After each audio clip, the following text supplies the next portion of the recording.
Bismillahirrahmanirrahim. Our next topic is thermodynamic functions.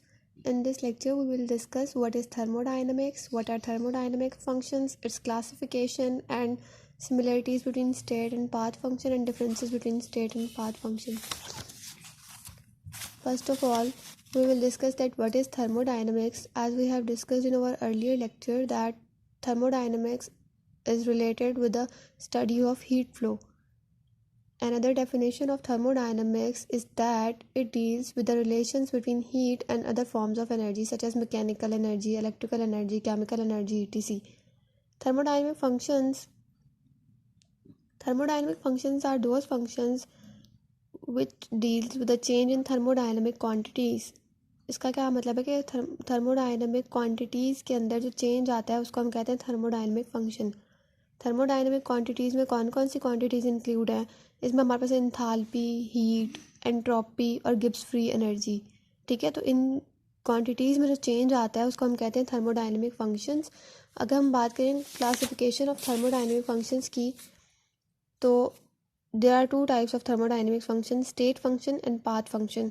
State function वो function होता है जो किसी भी स्टेट की, सिस्टम की किसी भी स्टेट की फाइनल और इनिशियल कंडीशन पर डिपेंड करे. मतलब कि एनर्जी है, जैसे हम देखते हैं कि इनिशियल एनर्जी उसकी क्या थी और फाइनल एनर्जी उसकी क्या थी, उससे हम बताते हैं कि प्रोसेस जो है वो एक्सोथर्मिक था या फिर एंडोथर्मिक. इसी तरह एंट्रोपी हम देखते हैं इंक्रीज़ हो रही है या डिक्रीज़ हो रही है, मतलब कि रिएक्शन के दरमियान में नहीं देखता बल्कि उसकी इनिशियल और फाइनल स्टेट को हम जज करते हैं. तो स्टेट फंक्शन को हम जो है वो स्टेट फंक्शन को हम डिनोट करते हैं डेल्टा से. जबकि अगर हम बात करें पाथ फंक्शन की, तो पाथ फंक्शन वो फंक्शन होते हैं जो पाथ पर डिपेंड करते हो. तो इसमें क्या होगा कि पाथ पर जो डिपेंड करेगा, अगर वो एक स्टेप में हो रहा है या वो सीरीज़ ऑफ स्टेप्स में हो रहा है, तो वो फोकस करेगा कि पाथ कौन सा है, तो उसकी वैल्यू जो है वो सेम नहीं होंगी बल्कि चेंज होंगी. तो कॉमन पाथ फंक्शंस क्या हैं? वर्क और हीट. जैसे हमने वो एफएससी में भी ये चीज़ पढ़ी थी कि जब हम वर्क डन कैलकुलेट कर रहे थे, उसमें जब हमने ग्राफ बनाया था, हमने उसमें छोटे छोटे पैचेस बनाए थे और हमने छोटे छोटे स्केल पर भी उसका वर्क डन चेक किया था और वो डिफरेंट था. तो मतलब वर्क जो है वो पाथ पर डिपेंड करता है.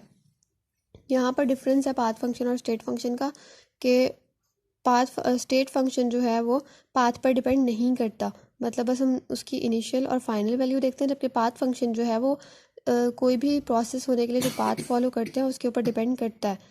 स्टेट फंक्शन को हम पॉइंट फंक्शन भी कहते हैं, जबकि पाथ फंक्शन को हम प्रोसेस फंक्शन कहते हैं. और स्टेट फंक्शन की वैल्यूज़ जो है वो सेम रहती हैं इनिशियल और final regardless of the number of steps. जबकि अगर हम पाथ फंक्शन की बात करें, तो पाथ फंक्शन में अगर स्टेप्स बढ़ते जाएंगे तो जाहिर है पाथ भी बढ़ता जाएगा, तो चेंजिंग आती रहेगी.